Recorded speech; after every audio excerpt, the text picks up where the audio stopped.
ഒരു വ്യക്തി ശക്തനാവണമെങ്കിൽ കുറച്ച് കാര്യങ്ങൾ പാലിക്കേണ്ടതുണ്ട്. ആദ്യം മനസ്സിലാക്കേണ്ടത് നമ്മുടെ വികാരത്തിന്റെ ഉത്തരവാദിത്വം നമ്മുടേത് മാത്രമാണ്. അതിനെ നമ്മൾ മെരുക്കി വേണം നിർത്താൻ.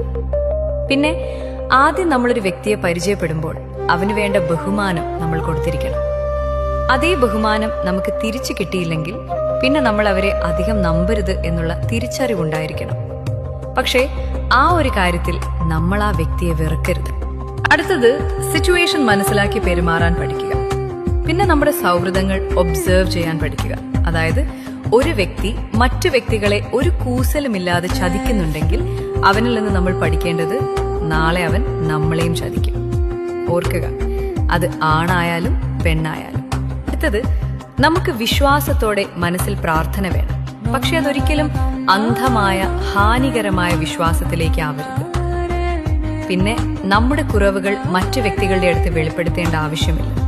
അങ്ങനെ വെളിപ്പെടുത്തണമെങ്കിൽ നിന്റെ കുറവുകൾ പരിഹരിക്കാൻ പറ്റുന്ന വ്യക്തിയോടായിരിക്കണം.